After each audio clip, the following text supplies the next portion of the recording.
चलिए, नमस्कार दोस्तों। स्वागत है आप लोगों का विद्यार्थी आईएएस में। जैसा कि रोज सीरियल के रूप में उत्तर प्रदेश का जीके सामान्य अध्ययन चल रहा है, जो यूपी पुलिस, एसआई और आने वाला 11 अक्टूबर को यूपी पीसीएस का पेपर, 13 सितंबर को आरओ का पेपर, इससे संबंधित श्रृंखलाएं चल रही हैं। इससे पहले वीडियो हो चुके हैं। आज ये वीडियो उत्तर प्रदेश के प्राकृतिक संरचना से संबंधित है, जिससे संबंधित काफ़ी क्वेश्चन आते हैं। आइए उससे हम कुछ बात करते हैं। तो सबसे पहले आप लोग देखने से पहले वीडियो को लाइक करें, चैनल को सब्सक्राइब करें, ज़्यादा से ज़्यादा लोगों को शेयर करें, जिससे हमको भी आपको भी नोटिफिकेशन दिया जा सके और बेल आइकन को भी दबाएं और हमको भी मोटिवेट मिल सके। चलिए, जैसा कि आप लोग मानचित्र में देख रहे हैं, उत्तर प्रदेश का मानचित्र दिख रहा है, प्राकृतिक संरचना दिख रही है कुछ। तो उत्तर प्रदेश का जो मानचित्र, जो प्राकृतिक संरचना है, वो विभिन्न भागों में विभाजित है। जैसे कि जो प्राकृतिक संरचना में मैंने आपको उत्तर प्रदेश का ये पूर्वी हिस्सा हुआ, ये दक्षिणी हिस्सा हुआ पूरा, ये पश्चिमी हिस्सा हुआ, ये आपका उत्तरी हिस्सा हुआ। तो याद रखेंगे, क्वेश्चन पूछता है उत्तर प्रदेश की प्राकृतिक सीमा में पूर्वी सीमा किस या कैसे बनती है। तो पूर्वी सीमा जो बनती है वो आपकी नदी है गंडक नदी। कौन सी नदी है? गंडक नदी से उत्तर प्रदेश की पूर्वी सीमा बनती है। पश्चिमी सीमा की बात करेंगे तो आपकी यमुना नदी है। बहुत क्वेश्चन पूछता है यमुना नदी से। यमुना नदी से क्वेश्चन एक बहुत पूछता है, उत्तर प्रदेश किस राज्य से यमुना नदी द्वारा सीमा बनाता है। तो याद रखेंगे, वो राज्य हरियाणा। यानी उत्तर प्रदेश यमुना नदी के साथ सीमा बनाता है, तो वो राज्य कौन सा होगा? हरियाणा होगा। तो आपको भी हम दिखाएंगे हरियाणा यमुना नदी। देखेंगे यहाँ पर, ये हरियाणा दिख रहा होगा आपको। ये थोड़ा जूम करते हैं, देखिए हरियाणा आपको दिख रहा है। ये हरियाणा, ठीक है ना। देखिए ये हरियाणा दिख रहा है। तो हरियाणा से उत्तर प्रदेश की पश्चिमी सीमा यानी यमुना नदी द्वारा बनेगी। पश्चिमी सीमा यमुना नदी द्वारा, पूर्वी सीमा गंडक नदी द्वारा, ठीक है ना। अगर हम बात करें उत्तर प्रदेश की उत्तरी सीमा किसके द्वारा बनाएगा, तो हमने आपको पढ़ा है, जिसमें से आपने पढ़ा होगा हिमालय के 4 भाग, महान हिमालय, बृहद हिमालय, ये पढ़ेंगे ट्रांस हिमालय। तो उसमें से एक शब्द आता है शिवालिक हिमालय। तो शिवालिक पर्वत श्रेणी से उत्तर प्रदेश अपनी पूर्वी सीमा बनाता है। और उत्तर प्रदेश अपनी दक्षिणी सीमा देखेंगे। उत्तर प्रदेश अपनी दक्षिणी सीमा नीचे बनाता है। तो दक्षिणी सीमा विंध्याचल पर्वत से बनाता है। तो याद रखेंगे, उत्तर प्रदेश पूर्वी सीमा गंडक नदी द्वारा, प्राकृतिक सीमा की बात कर रहे हैं हम। उत्तर प्रदेश अपनी प्राकृतिक पूर्वी सीमा गंडक नदी द्वारा, पश्चिमी सीमा यमुना नदी द्वारा, उत्तरी सीमा शिवालिक हिमालय द्वारा और दक्षिणी सीमा विंध्याचल पर्वत द्वारा बनाता है। दूसरी बात करें अगर हम, जो उत्तर प्रदेश, मैंने आपको बताया था उत्तर प्रदेश किस भूभाग का हिस्सा है। तो मैंने कहा था उत्तर प्रदेश भारत का एक ही गोंडवाना लैंड का हिस्सा। इसके बारे में शुरुआत में मैं बता चुका हूँ, शुरुआती वीडियो आप लोग देखेंगे, वहाँ मैं भी डिस्कशन कर चुका हूँ। भारत किस भूभाग का हिस्सा, तब भी गोंडवाना लैंड कहेंगे। अगर उत्तर प्रदेश कहे तब भी किस भाग का हिस्सा है। उत्तर प्रदेश कहें या भारत कहें, दोनों ही गोंडवाना लैंड के हिस्से हैं, ठीक है। दूसरी बात करते हैं, आगे देखिए सुनेंगे। दूसरी बात में, जो उत्तर प्रदेश है, जब उत्तराखंड से विभाजन नहीं हुआ था तब उत्तर प्रदेश में मैदान भी मिलते थे। यानी कब की बात कर रहे हैं, जब उत्तराखंड से विभाजन नहीं हुआ था, यानी 2000 से पहले की बात कर रहे हैं हम, 2000 की पहले की बात कर रहे हैं। तो उत्तर प्रदेश में मैदान भी मिलते थे, पठार भी मिलते थे और पर्वत भी मिलते थे, ठीक है ना, पर्वत भी मिलते थे। लेकिन 2000 में जब विभाजन हुआ, 2000 में जब उत्तराखंड बनाया गया तो पर्वतीय हिस्सा पूरा उत्तराखंड में चला गया। तो उत्तर प्रदेश में क्वेश्चन पूछता है उत्तर प्रदेश में वर्तमान में कौन से क्षेत्र मिलते हैं, तो सिर्फ कौन से मिलेंगे, मैदानी क्षेत्र मिलेंगे और कौन से मिलेंगे, पठारी क्षेत्र मिलेंगे। याद रखेंगे, मैदानी क्षेत्र मिलेंगे और उत्तर प्रदेश के पठारी क्षेत्र मिलेंगे। अगर हम बात करें, जितनी हमने आपको बात बताई उतनी ज़रा पीडीएफ में देख लेते हैं। आगे जो मैंने आपको बताया वो सब मैंने यहाँ पर शो किया हुआ है। मैंने आपको बताया उत्तर प्रदेश की पूर्वी सीमा गंडक नदी से, उत्तर प्रदेश की पश्चिमी सीमा प्राकृतिक के रूप में यमुना नदी से। मैंने कहा उत्तर प्रदेश हरियाणा से सीमा बनाता है यमुना नदी द्वारा। फिर मैंने बताया उत्तर प्रदेश की उत्तरी सीमा शिवालिक श्रेणी द्वारा, दक्षिणी सीमा विंध्याचल पर्वत द्वारा। फिर इसके बाद मैंने बताया उत्तर प्रदेश किस भाग का हिस्सा था, तो मैंने बताया गोंडवाना लैंड का हिस्सा है। फिर इसके बाद मैंने बताया उत्तर प्रदेश में कौन से क्षेत्र पाए जाते हैं, तो मैदानी क्षेत्र पाए जाते हैं, पठारी क्षेत्र पाए जाते हैं, लेकिन पर्वतीय क्षेत्र नहीं पाए जाते। तो मैंने रीजन बताया क्यों नहीं पाए जाते, क्योंकि 2000 में उत्तराखंड का विभाजन हो गया, यानी उत्तराखंड अलग कर दिया गया उत्तर प्रदेश से और पर्वतीय हिस्सा वहाँ चला गया, इसलिए उत्तर प्रदेश में सिर्फ मैदानी और पठारी हिस्सा बचता है। आगे बात करते हैं, फिर से आते हैं, देखेंगे उत्तर प्रदेश के जो प्राकृतिक विभाजन है, ये तो सीमा हुई। उत्तर प्रदेश का प्राकृतिक विभाजन, उत्तर प्रदेश का प्राकृतिक विभाजन, उत्तर प्रदेश का जो प्राकृतिक विभाजन है वो कैसे होता है। उत्तर प्रदेश का प्राकृतिक विभाजन मुख्यतः 3 क्षेत्रों से होता है। एक को बोलते हैं भावर क्षेत्र, एक को बोलते हैं तराई क्षेत्र, एक को बोलते हैं मैदानी क्षेत्र, ठीक है ना। 3 क्षेत्रों से उत्तर प्रदेश का विभाजन होता है, भावर क्षेत्र, तराई क्षेत्र और मैदानी क्षेत्र। तो वही आपको मानचित्र में दिख रहे होंगे, देखेंगे मानचित्र में ये आपका पूरा भावर क्षेत्र है, ये आपका मैदानी क्षेत्र। इसी भावर क्षेत्र के नीचे यहाँ पर भावर क्षेत्र पड़ जाएगा, यहाँ पर उसी के नीचे तराई क्षेत्र पड़ जाएगा, ये पूरा आपका मैदानी क्षेत्र पड़ जाएगा। और नीचे आपका जो दिया है वो पठारी भाग दिया है, जिसे हम अलग से मैदान पढ़ेंगे, अलग से भाग पढ़ेंगे, ठीक है ना। तो याद रखेंगे उत्तर प्रदेश का जो प्राकृतिक विभाजन है मुख्यतः 3 भागों में विभाजित होता है। कौन सा, भावर क्षेत्र, तराई क्षेत्र और मैदानी क्षेत्र। हम बात करें अगर भावर क्षेत्र की, हम बात करें अगर भावर क्षेत्र, जो भावर क्षेत्र है वो जो कंकड़ी पत्थर होते हैं उससे मिलकर बना होता है, कंकड़ी पत्थरों से मिलकर बना होता है। इसमें दूसरी विशेषता इसकी क्या है भावर क्षेत्र की, एक तो कंकड़ी पत्थर से मिलकर बना, दूसरी विशेषता इसकी है कि नदियाँ यहाँ पर विलुप्त हो जाती हैं।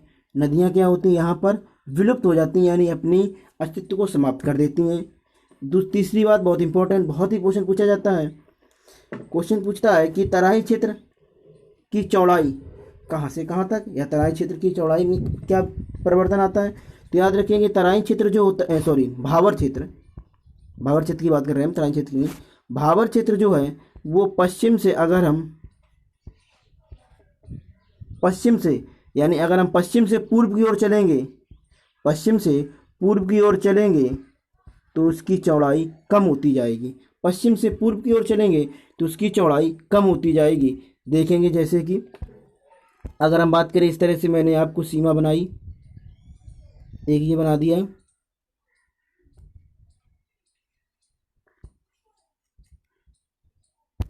दूसरा मैंने आपको इस तरह से लाइन बनाई, ठीक है ना। ये 2 लाइनें बनाई, इनमें से ये पूरा भावर क्षेत्र अगर हम बात करें,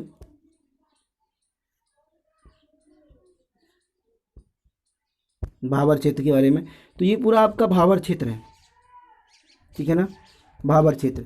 जिसमें से अगर हम भावर क्षेत्र जो है, अगर ये कह दें, मैंने कहा पूर्व से यानी पश्चिम से पूर्व की ओर इसकी लंबाई चौड़ाई क्या होती है, कम होती जा रही है। तो कम होना मतलब इस तरह से कम होती जा रही है, इस तरह से कम होती जा रही है इसकी, ठीक है ना। तो लंबाई इसकी चौड़ाई कम होती है, देखो यहाँ पर चौड़ा ज़्यादा है, यहाँ पर कम, और कम होता चला गया।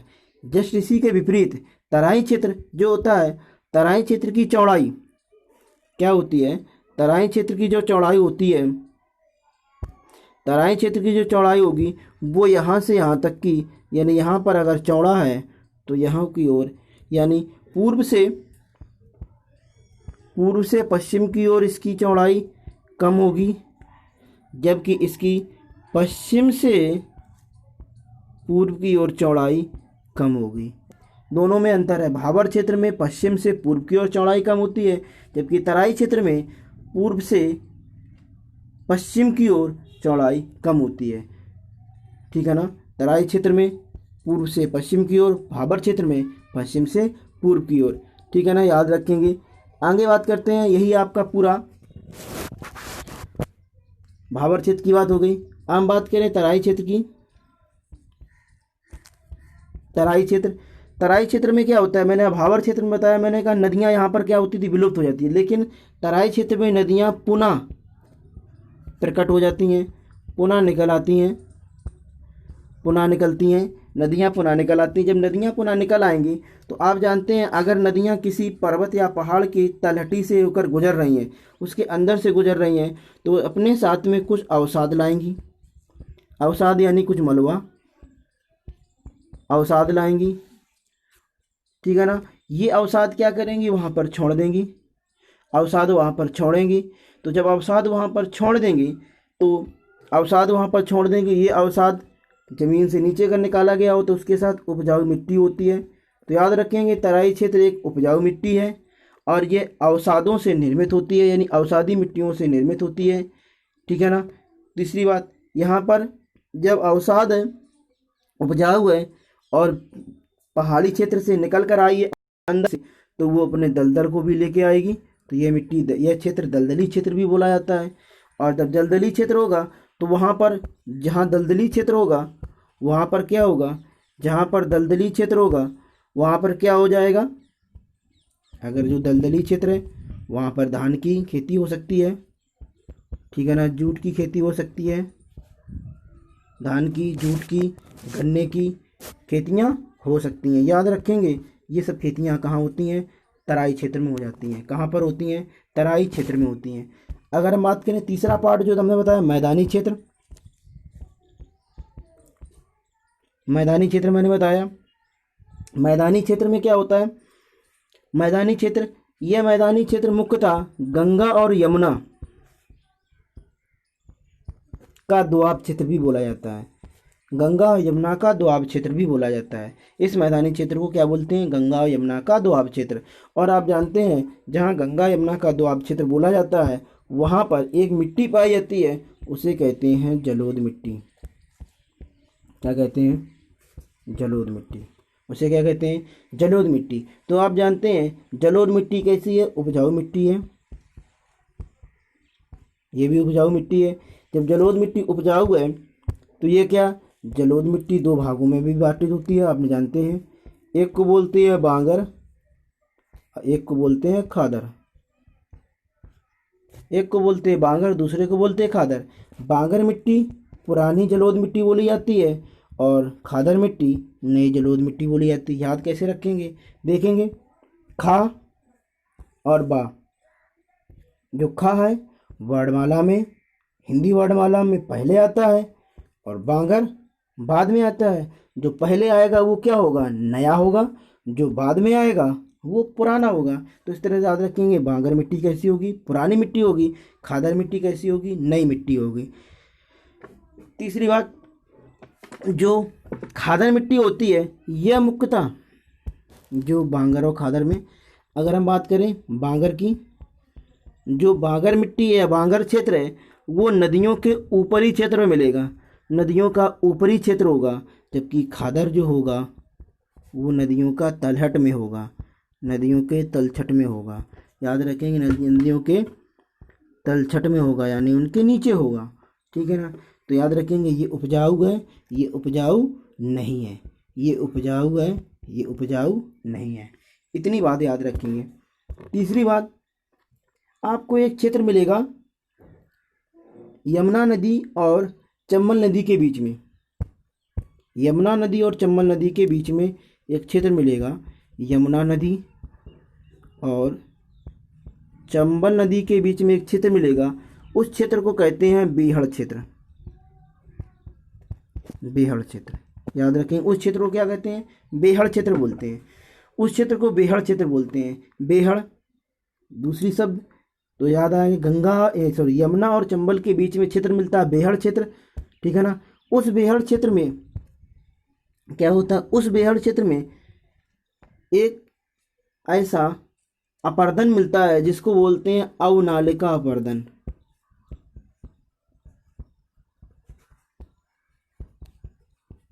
अवनालिका अपर्दन क्या बोलते हैं? अवनालिका। तो दूसरा क्वेश्चन यहाँ पूछता है, कहता है चंबल क्षेत्र में यानी चंबल नदी किस प्रकार का अपर्दन का निर्माण करती है? तो याद रखेंगे अवनालिका अपर्दन।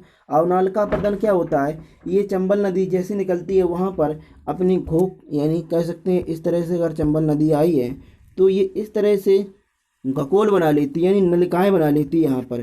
तो आपने सुना होगा चंबल के डाकू, तो चंबल के डाकू भी इन्हीं गकोलों में रहते हैं और यहाँ पर निवास करते हैं। तो याद रखेंगे चंबल नदी के बारे में, ठीक है। इतनी बात आ गई। चंबल नदी यानी चंबल नदी क्या करेगी? सबसे ज़्यादा अवनालिका अपर्दन का निर्माण करेगी, ठीक है ना। इतनी बात हम जरा आगे देखते हैं। जो मैंने आपको बताई वही हम चीज़ें आपको यहाँ पे देखेंगे। चलिए देखते हैं। लिखा है, जूम कर लेते हैं। ये मैंने बताया प्राकृतिक विभाजन कितने भागों में? 3 भागों में, भावर, तराई और मैदानी क्षेत्र। भावर क्षेत्र मैंने बताया कंकड़ पत्थर से निर्मित होता है। यहाँ पर नदियाँ क्या होती हैं? लुप्त हो जाती हैं और ये पश्चिम से पूर्व की ओर जाने पर इसकी चौड़ाई कम होती है। फिर मैंने तराई क्षेत्र बताया। ये तराई क्षेत्र मैंने कहा अवसादों से निर्मित होता है, अवसादी मिट्टियों से, क्योंकि ये पहाड़ी पर्वतों से अपने साथ मिट्टी लाती हैं। मैंने यहाँ बताया यहाँ पर नदियाँ पुनः प्रकट हो जाती हैं, लेकिन यहाँ पर पश्चिम से पूर्व की ओर इनकी चौड़ाई कम होती है। उनकी पश्चिम यानी भावर क्षेत्र की पश्चिम से पूर्व, तराई क्षेत्र की क्या थी? पूर्व से पश्चिम। याद रखेंगे, ये पॉइंट बहुत इंपॉर्टेंट है, शब्दों में हेरफेर कर सकता है, क्वेश्चन पूछा जाता है। तराई क्षेत्र में कौन कौन की फसल होती है? गन्ना की, धान की और जूट की फसल आदि की फसलें होती हैं। मैदानी क्षेत्र यह गंगा यमुना का दोआब बोला जाता है। मैदानी क्षेत्र गंगा यमुना का दोआब है तो यहाँ जलोढ़ मिट्टी होगी। जलोढ़ मिट्टी का दूसरा नाम काप मिट्टी भी कहते हैं। ये 2 प्रकार की होती है, मैंने बताया भावर और खादर मिट्टी। भावर और खादर मिट्टी, यह सबसे भावर मिट्टी सबसे पुरानी होती है, खादर मिट्टी नई मिट्टी होती है, ठीक है ना। यह नदियों के ऊपरी वाला भाग होता है, यह नदियों के तलछट के किनारे होता है, ये उपजाऊ मिट्टी होती है, इसे कछारी मिट्टी भी कहते हैं। बात करें बेहड़ वाला क्षेत्र की बात, बेहड़ वाले क्षेत्र में तो बेहड़ वाला क्षेत्र मैंने कहा यह अवनालिका अपर्दन का निर्माण करती है। बेहड़ वाला क्षेत्र क्या होता है? अवनालिका अपर्दन द्वारा निर्मित होता है, जो चंबल और यमुना की नदियों से बनता है। चंबल घाटी में सबसे ज़्यादा अवनालिका अपर्दन मिलता है, ठीक है। अब हम बात करते हैं आपको दक्षिण पठार के बारे में, दक्षिणी क्षेत्र के बारे में। दक्षिणी क्षेत्र में दक्षिण पठार, जो हमने आपको दक्षिण पठार दिखाया था, ये वाला हिस्सा, दक्षिण वाला हिस्सा, ये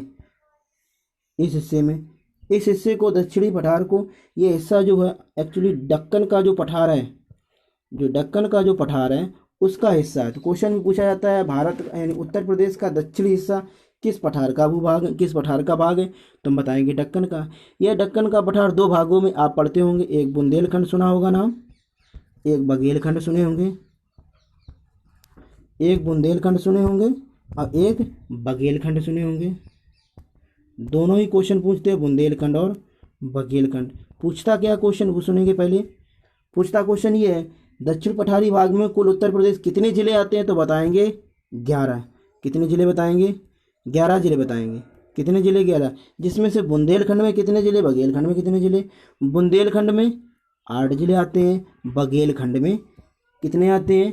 3 जिले आते हैं। तो आपको जब नीचे पीडीएफ दिखाएंगे तो उसमें भी बताएंगे। तो उसके लिए जो बुंदेलखंड में जो जिले आते हैं उसके लिए एक ट्रिक है, बुंदेलखंड में जो जिले आते हैं उसके लिए एक ट्रिक है। ट्रिक क्या है याद रखेंगे। ट्रिक ये है, ललित की झांकी, यानी ललित किसी का नाम मैंने ले लिया, एक सेकेंड सही से, ललित मैंने किसी का नाम लिया, ट्रिक बता रहे हैं, ललित की झांकी, ललित की झांकी चित्रकूट और बांदा में। कहाँ कहाँ पर ललित की झांकी? चित्रकूट में है और बांदा में है। ललित की झांकी चित्रकूट और बांदा में है। महोदय, दूसरा पॉइंट, जो महोदय हमीर हैं, जो महोदय हमीर है उनका जालसा चल रहा है।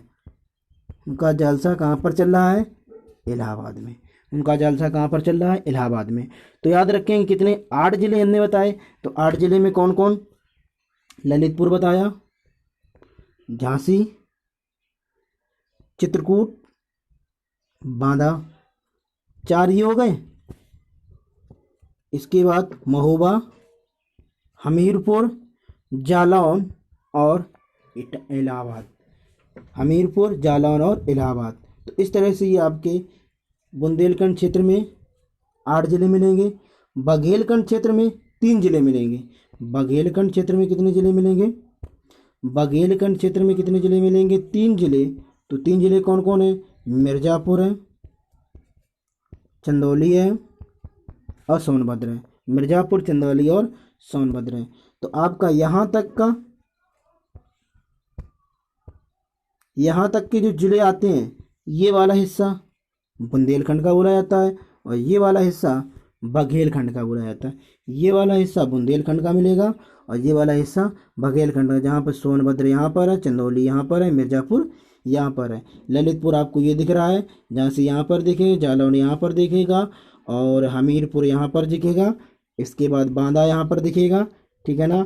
इसके बाद महोबा दिख जाएगा और चित्रकूट दिखेगा, इलाहाबाद दिख जाएगा, ठीक है ना। इस तरह से आप जब चित्र में देखेंगे मैप में तो वहाँ पर दिखेंगे। अगली पॉइंट की बात करते हैं। बघेलखंड, बुंदेलखंड की बात हो गई। अगर हम बात करें यहाँ पर कौन कौन सी नदियाँ बहती हैं, तो यहाँ पर मुख्यतः 5 नदियाँ इस क्षेत्र में बहती हैं। 5 नदियाँ कौन कौन सी? चंबल नदी बहेगी, बेतवा बहेगी और केन बहेगी। ये तीनों नदियाँ यमुना की सहायक नदियाँ बाद में बन जाती हैं। इसके बाद यहाँ पर सोन नदी बहेगी और टोंस नदी बहेगी, जो गंगा की सहायक नदी बनती है। तो याद रखेंगे 5 नदियाँ बहती हैं इस क्षेत्र में, चंबल, बेतवा, केन, सोन और टोंस।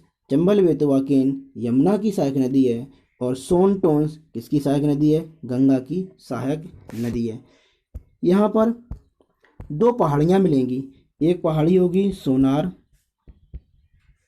की पहाड़ी, एक होगी कैमूर की पहाड़ी। कैमूर शायद आपको यहाँ दिख रहा होगा, ये कैमूर है, यहीं पर सोनार पड़ेगा। सोनार की पहाड़ी, कैमूर की पहाड़ी, ये दोनों पहाड़ी आपके इसी क्षेत्र में पड़ती, यानी बघेलखंड क्षेत्र में मिलेंगी। और बघेलखंड क्षेत्र की किन जिलों में मिलेंगी?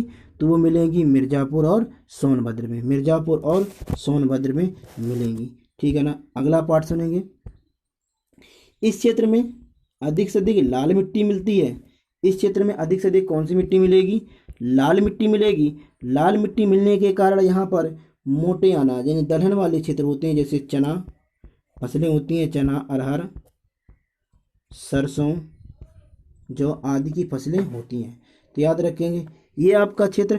अब जो मैंने आपको बताया वही आपको नीचे देखें, PDF में देखेंगे नीचे ये वाला क्षेत्र मैंने आपको बताया।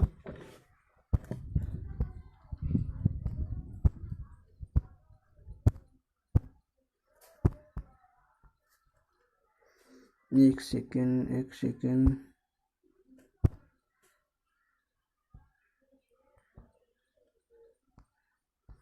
ये वाला क्षेत्र आपको ये देखेंगे। ये क्षेत्र आप देख रहे होंगे, मैंने कहा दक्कन के पठारी क्षेत्र है। और ये बुंदेलखंड और बघेलखंड जो भागों में बटा है, यहाँ पर कितने जिले आते हैं मैंने बताया 11। बुंदेलखंड में 8 जिले आते हैं, तो मैंने आपको बताया ललितपुर, झांसी, जालौन, महोबा, हमीरपुर, बांदा, चित्रकूट और इलाहाबाद। जिसके लिए मैंने ट्रिक बताई आपको, ललित की झांकी चित्रकूट और बांदा में, महोदय हमीर का जालसा इलाहाबाद में, तो ट्रिक याद रखेंगे, ट्रिक से ज़िले याद रहेंगे हमें। फिर बघेलखंड में हमारे 3 ज़िले आते हैं, मिर्ज़ापुर, चंदौली और सोनभद्र। फिर मैंने कहा इस भाग में नदियाँ 5 मिलेंगी, चंबल, बेतवा, केन, सोन और टोंस। मैंने बताया चंबल, बेतवा, केन यमुना नदी के सहायक है, सोन और टोंस गंगा नदी की सहायक नदियाँ हैं। आगे बात करते हैं, इस भाग में मैंने आपको बताया 2 पहाड़ियाँ मिलेंगी, कैमूर की पहाड़ी और सोनाकर की पहाड़ी। दोनों ही आपके किस क्षेत्र में मिलेंगे? दोनों ही आपके बघेल क्षेत्र में मिलेंगे, मिर्ज़ापुर और सोनभद्र में। ठीक है ना, मिर्ज़ापुर और सोनभद्र में। इस क्षेत्र में कौन सी मिट्टी मिलेगी? मैंने आपको बताया नीचे लाल मिट्टी मिलेगी। इस क्षेत्र में कौन सी मिट्टी मिलेगी? लाल मिट्टी मिलेगी। लाल मिट्टी मिलने के कारण यहाँ पर क्या होगा? फसलें चना की, अरहर की, सरसों, गेहूँ और जौ जैसी फसलें उत्पादित की जाती हैं। तो इस तरह से ये आपका टॉपिक पूरा कंप्लीट हुआ। कल हम आपको जलवायु के बारे में बताएंगे उत्तर प्रदेश की। तो याद रखें, बराबर आपका सीक्वेंस इसी तरह से चलता रहेगा। ठीक है, तो वीडियो को लाइक करें, शेयर करें, चैनल को सब्सक्राइब करें और बेल आइकन को ज़रूर दबाएं, जिससे हम वीडियो डालें तो आपको समय समय पर नोटिफिकेशन मिल सके। जय हिंद।